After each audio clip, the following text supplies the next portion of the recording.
My name is Ava Grant. I'm 31 years old. And the strange thing about the moment your life quietly begins to fall apart is that it never announces itself. There's no explosion, no shattered glass, no warning sign blinking red in your face telling you, this is it. This is where everything breaks. Sometimes it starts with a message. My dad called me a burden in a group chat. Actually, no, he didn't even bother to dress it up that politely. Hey Ava, don't come Sunday. No one wants to see you there. Just like that. No phone call, no explanation. Just a sentence dropped into a thread filled with people who shared my last name. At first I stared at it like it wasn't real. Like maybe it had been meant for someone else. Like maybe I had misunderstood something. Then my brother Daniel replied, "Seriously, don't ruin the mood." That's when it landed. That cold, quiet certainty. This wasn't a mistake. This was a decision. My own father had decided I wasn't welcome. And my brother backed him up like it was nothing. I didn't reply. I didn't ask why. I didn't defend myself. I just stared at the screen a few seconds longer than I should have. And then I left the group chat. No dramatic exit message. No, fine, I won't come. Just silence. Because I had learned something about my family a long time ago. They didn't hear you when you explained. They only noticed when you stopped giving. That dinner? It wasn't just any dinner. It was for my younger sister, Rachel. She had just come back from Europe after 2 years working abroad. Everyone was going to be there. My parents, Daniel, cousins, aunts, uncles, everyone. Except me. And the worst part? Rachel didn't say a word. Not even a, "Hey, is this a joke?" Not even a private message asking if I was okay. Nothing. Just her name sitting quietly in the chat like a witness who chose not to testify. I set my phone down. Then I picked it back up. Then I opened my banking app. Because if they wanted to make things clear, I could do that too. The card that paid their mortgage? Mine. I had set it up 3 years ago when my dad's business hit a rough patch. He never asked for help directly, of course. He just complained loudly enough about cash flow problems and temporary setbacks until I stepped in. I told myself it was temporary. I told myself it was what family did. So I linked my card. Set up automatic payments. Never mentioned it again. I canceled it. Just like that. No message, no warning. Click. Gone. Next, I logged into the business account. The one they all love to talk about like it was a family company. Like we had built it together. We hadn't. I had. From scratch. Late nights, freelance gigs, teaching myself systems nobody else in my family even understood. They only showed up when the numbers started looking impressive. I gave them shares anyway. I thought, maybe it would bring us closer. Maybe if they felt included, they'd treat me like I belong. That was my mistake. I froze the account. Locked every access point tied to their names. Watched the dashboard go still. Silent. Controlled. Mine. The part that really hurt, though, wasn't the message. It wasn't even Daniel. It was Rachel. I kept thinking about her standing in some airport 2 days ago, smiling, probably holding gifts for everyone. Little souvenirs from cities I'd only seen in photos. Paris, Rome, Barcelona. She had stories for them.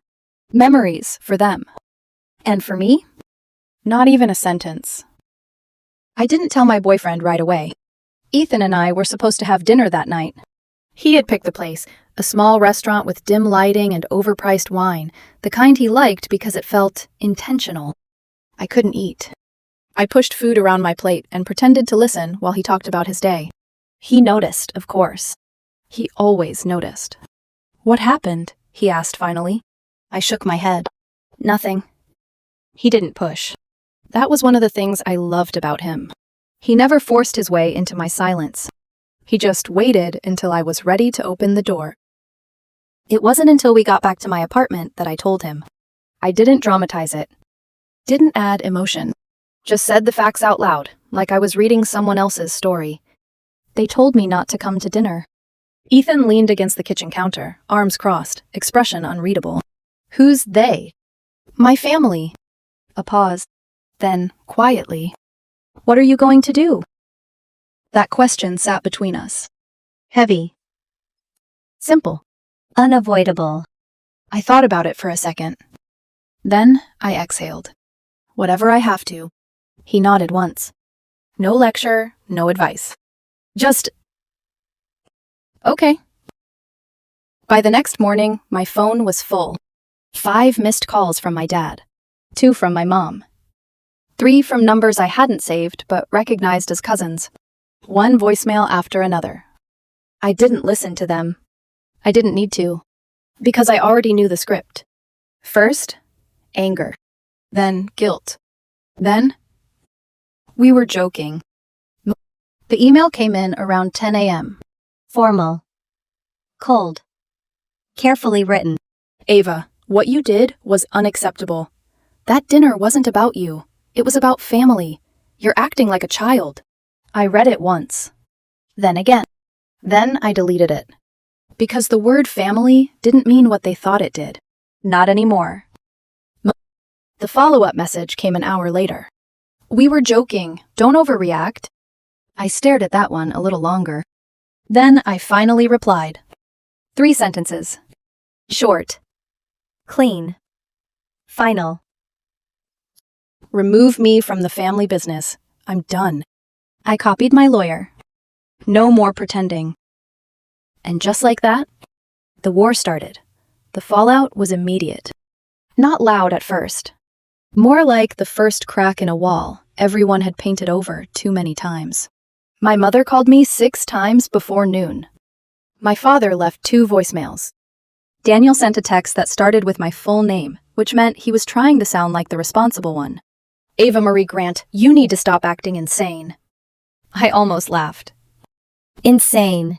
That was always the word people used when a woman finally stopped swallowing disrespect quietly. Then the relatives started.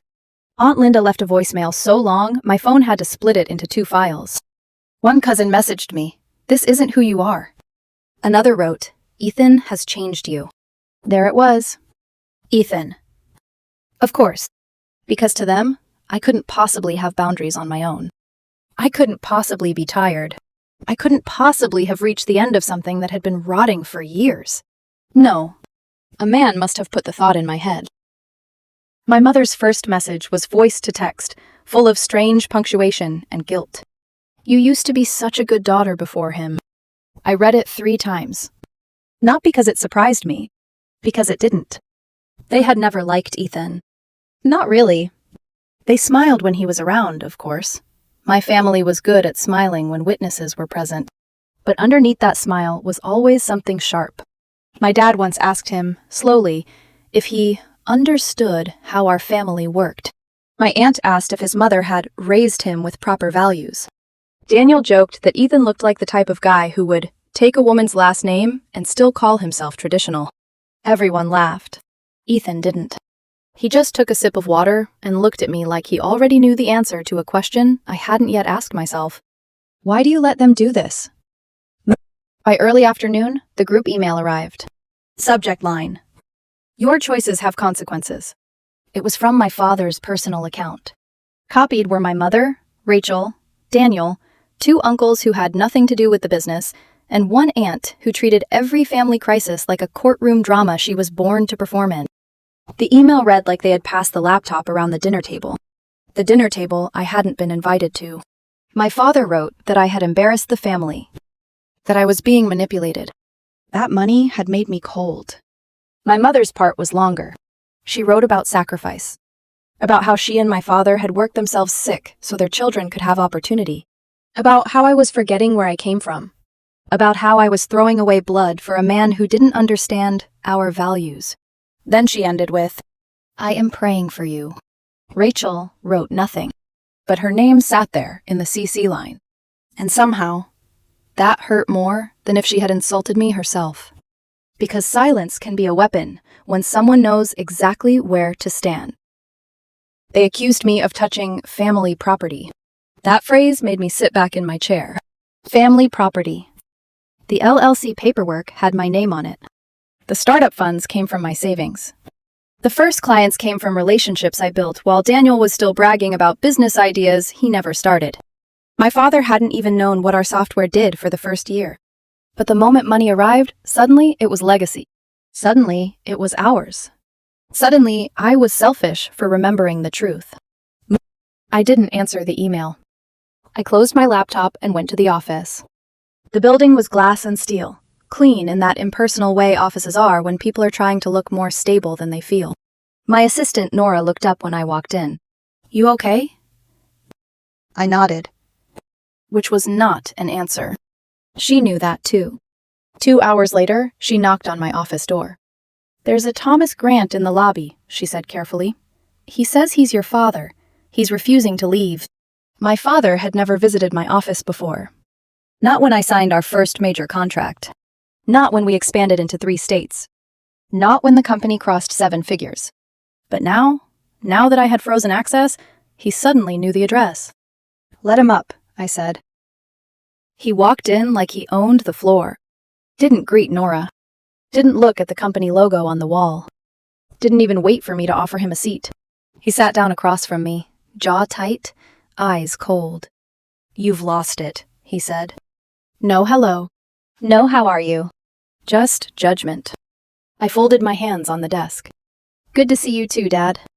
"Don't be cute with me." "I'm not being cute. You froze accounts, canceled payments, humiliated us in front of everyone. You mean I stopped paying for things I was never thanked for?" His face hardened. "Rachel's homecoming wasn't about you." "I know. That's why I didn't make it about me. You made it about me when you told me not to come." "You always do this," he said. "Twist everything." Something inside me went very still. Because I had heard that sentence my entire life. When I cried, I was twisting things.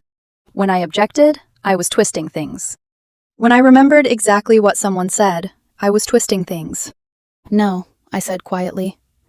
"I'm just finally saying it back." His eyes narrowed. "You think paying bills makes you a hero?" "No. I think pretending I don't pay them makes you a coward." For a second, neither of us moved. Then he stood so fast the chair scraped against the floor. "If you want to act like an outsider," he said, "don't expect loyalty from your own blood." I looked at him. Really looked at him. At the man I had spent my whole life trying to impress. And for the first time, I felt nothing close to fear. Loyalty doesn't mean obedience. He didn't answer. He just walked out. That afternoon, I called my lawyer. "Move forward," I said. "All of it?" "All of it. Full removal. Every legal tie. Every financial access point. Every family name attached to a company they did not build." I wasn't freezing them out anymore. I was cutting the rope. I thought Rachel might call after that. She didn't. Daniel posted an Instagram story that night. Black background. White letters. Funny how snakes show themselves when money gets involved. I stared at it for 10 seconds, then closed the app. A few relatives unfollowed me. Aunt Linda posted something vague about daughters who forget their mothers. And then came the messages about Ethan. "What did he do to you? You were never like this before him. Be careful. Men like that isolate women from family." The irony was almost beautiful. They had spent years pushing me into loneliness, then blamed Ethan for standing beside me when I finally noticed. That evening, Ethan found me sitting at the kitchen table. Laptop open, email drafts unsent, a glass of water untouched beside my hand. He didn't ask if I was okay. He already knew I wasn't. He stood in the doorway for a moment, loosened his tie, and said, "Don't back down." That was all. No speech. No dramatic embrace. Just 3 words that felt steadier than every apology my family had never given me. Later, we took a walk. The neighborhood was full of warm windows. Families eating dinner. People laughing behind curtains. A dog barking somewhere down the street. Everything looked ordinary. Safe. I used to think that was what I wanted. A family table. A place saved for me. A chair no one questioned. But as we walked past those glowing houses, I realized something that hurt so badly, it almost felt like relief. I didn't miss them. I missed the idea of them. The family I kept inventing in my head. The father who would be proud. The mother who would protect me. The brother who would defend me. The sister who would choose me without needing permission. Those people had never existed. Not really. And now that I had stopped being useful, I had finally become dangerous. The quiet didn't last. It never does. For 3 days, everything felt still. No calls, no emails, no passive-aggressive messages dressed up as concern. Just silence. The kind that feels less like peace and more like people stepping back, measuring distance, preparing something. By the 4th morning, I understood why. The notice came in through my email. Subject: Business Registry Inquiry. At first, I thought it was routine. A filing confirmation. A compliance update. Something small. Something boring. But the moment I opened it, something cold slid down my spine. A fraud complaint had been filed against me. Anonymous. Accusing me of illegally removing partners from a joint business without consent? For a second, I just stared at the screen. Because even after everything, a part of me still wanted to believe there was a line they wouldn't cross. I should have known better. I forwarded it to my lawyer immediately. He called me within 10 minutes. It's weak, he said. No legal ground. But it can slow things down. How long? A few weeks, maybe months if they push it. Delay. That was the point. They couldn't stop me. So they would stall me. Tie me up. Make it exhausting. Make it expensive.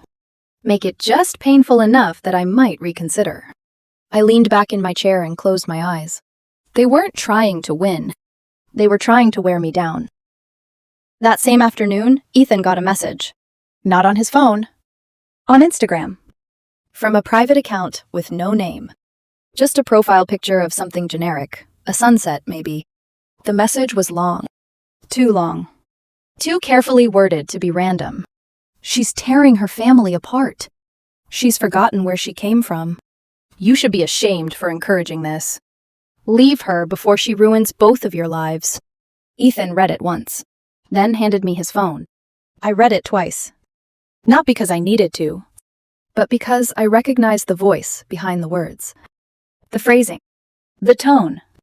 The way guilt was disguised as morality.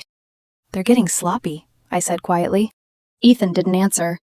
He just watched me, studying my face the way he always did when he was trying to figure out what I wasn't saying out loud.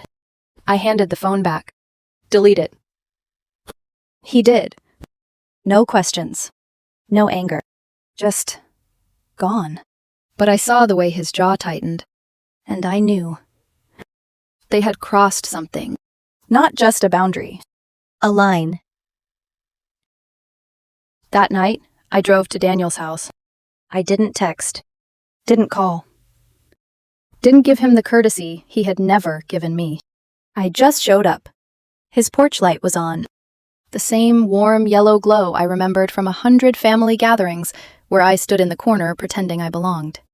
He opened the door like he had been expecting someone. Not me. That familiar smirk was already there. The one he wore when he thought he had the upper hand. Well, he said, leaning against the frame, look who finally decided to show up. I didn't step inside. I'm not here to visit. Clearly. I held his gaze. Did you send the message to Ethan? He tilted his head slightly, like he was considering whether to play dumb. Then he smiled. Slow. Careless. Maybe if you weren't so dramatic, he said, people wouldn't feel the need to reach out. I let out a small breath. Not a sigh. Not frustration. Something closer to confirmation. Because that was all I needed. Not proof. Just truth. You tell them this, I said, my voice steady. This is the last time. His smile faltered, just a little. If anyone contacts him again, I continued, I will make sure every single thing you've hidden ends up in front of the IRS, the bank, and anyone else who wants to take a look. Now the smile was gone. Completely. Silence stretched between us. For once, he didn't have a joke. Didn't have a comeback. I turned before he could find one. and walked away. The next morning, Rachel finally reached out. 3 weeks too late. Her message was long, carefully written, balanced. Like she had edited it 3 times before hitting send. "You've gone too far," she wrote. "No matter how badly things got, it doesn't give you the right to destroy everything." I read it slowly, line by line. She talked about forgiveness, about family, about how people make mistakes, and how love meant letting things go. I almost replied. Almost. But then I reached the last part. "Mom and Dad said they're done with you, but you can still fix this if you act now." I stared at that sentence longer than the rest combined. There it was again. Not concern. Not accountability. Pressure. Urgency. Control. Fix this. As if I had broken something. As if I was the one who needed to repair it. I locked my phone and set it down. Because in that moment, something finally clicked into place. They weren't angry because I hurt them. They were angry because I stopped letting them hurt me. 2 days later, my lawyer called. They tried something else. I closed my laptop slowly. What now? The Oakland property, the one you co-invested in years ago. My stomach tightened. What about it? They attempted to sell it. A pause. Without you. For a second, I thought I had misheard him. "That's not possible," I said. "My name's on the ownership." "It is," he said, "which is why this is now a fraud investigation." My chest felt tight. Sharp. What did they do? They used an old document, added a digital signature. Yours. My fingers curled slightly against the desk. Forgery. They forged my name. They thought it would go through quietly, he continued. But the title company flagged it. They reached out to confirm authorization. And when I didn't confirm, the deal froze, immediately. I let out a slow breath. Not relief. Not yet. Just space. Space to understand how far this had gone. They were willing to steal from me, I said quietly. They were willing to try, he corrected. That night, I told Ethan everything. Every detail. Every step. Every line they had crossed, and then stepped over like it didn't matter. He listened the same way he always did, without interrupting, without trying to fix it. When I finished, he asked one question. "Do you still believe they'll change?" I opened my mouth to answer, and stopped. Because the truth was, I didn't. Not anymore. A few days later, I heard from someone unexpected. Mark. Rachel's ex-boyfriend. We hadn't spoken in over a year. His name lighting up my phone felt strange, out of place. I almost didn't answer, but curiosity won. "Hey," he said when I picked up. "I know this is random. Do you have time to talk?" We met for coffee the next day. Neutral ground. Public. Safe. He looked uncomfortable, like someone about to admit something they had been carrying too long. "I should have said something earlier," he said. "Said what?" He hesitated. Then, "They were planning this." I went still. "What do you mean?" "Pushing you out," he said. "From the business. From everything." My chest tightened again. How long? Months. Before the dinner. Before the message. Before everything. "Nathan's been talking," he continued. "Telling people you were unstable, emotional, bad for business." I almost smiled. Not because it was funny. Because it made everything make sense. They were trying to figure out how to do it cleanly, he added, without legal fallout. And the dinner? The first move. That was the moment. The exact moment something inside me let go. Not snapped. Not shattered. Just released. Because up until then, a small part of me had still believed this was reactive.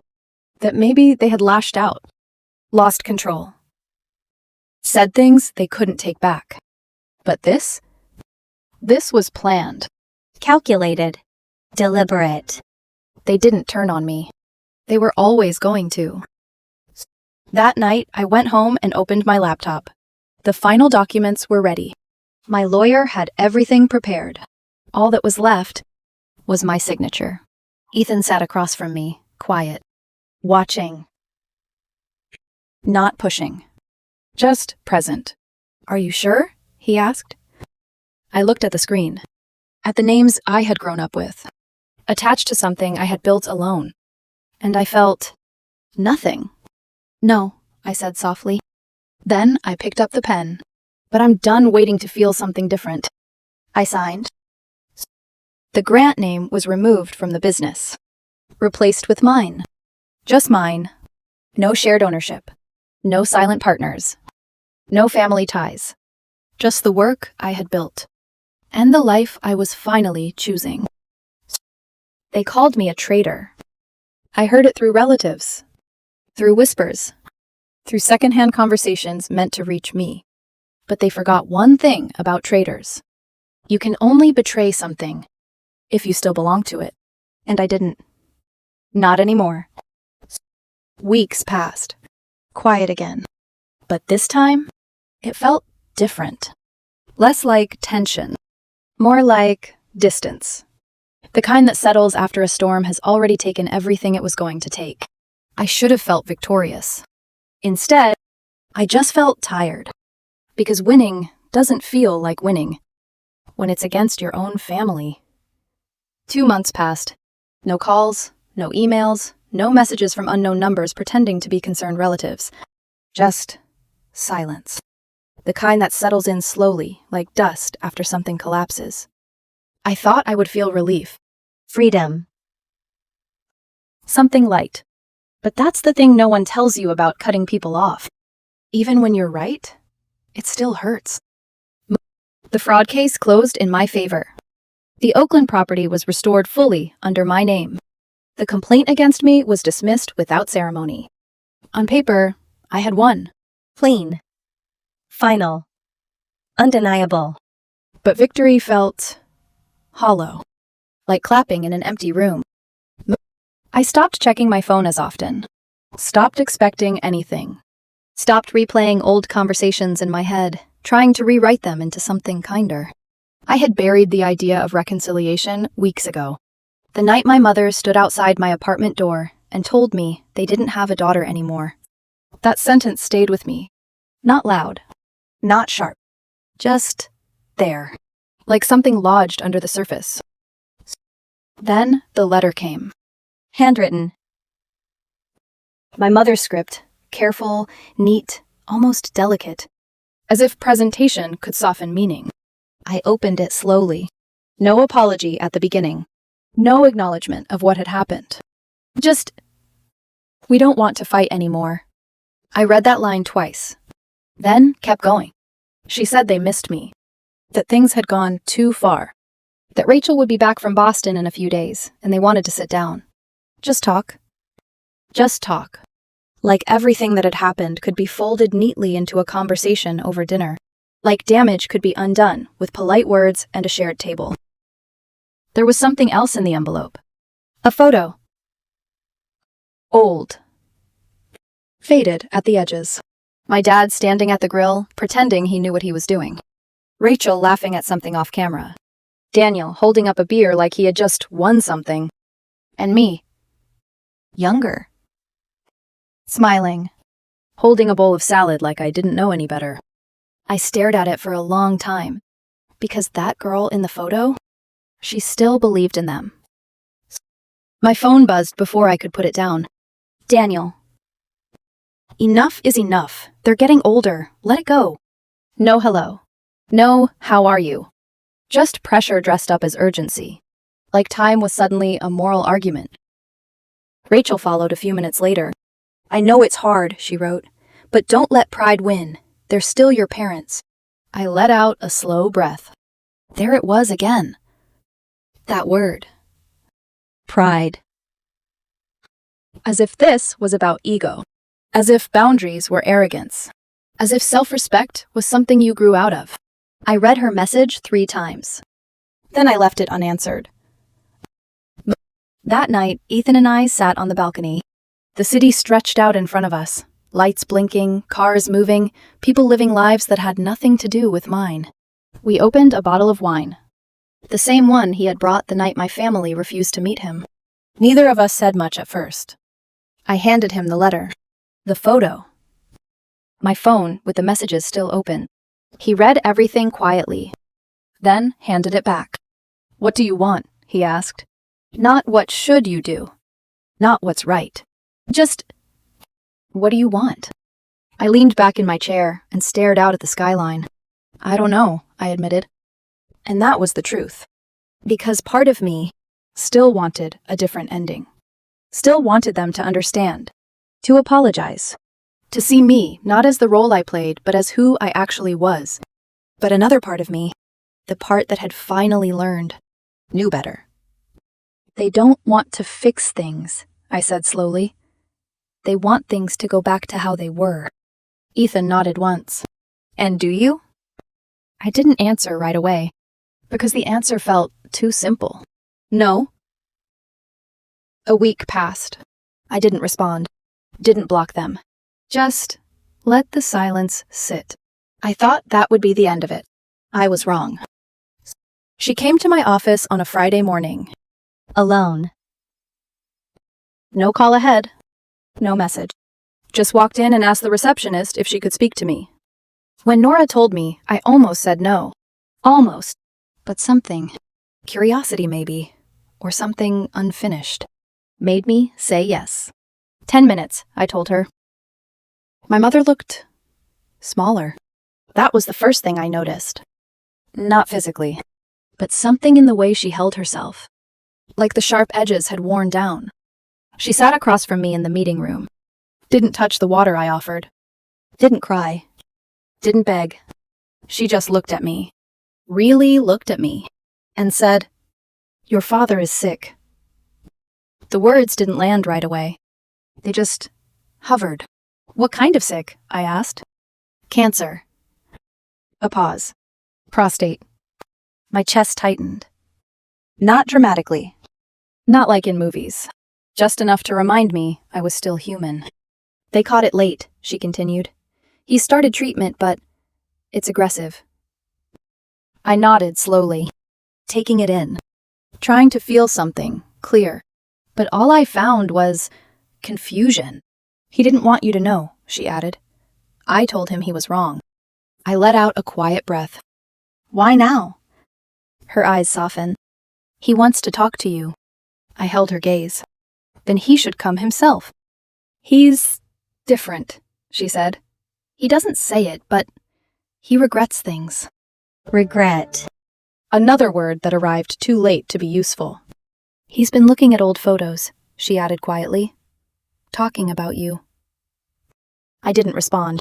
Because I didn't know how to. Because part of me wanted to believe that meant something. And another part knew it didn't change anything. She stood to leave after that. No dramatic exit. No emotional plea. Just stood up and slid a small envelope across the table. "For you," she said. Then she walked out. I didn't open it right away.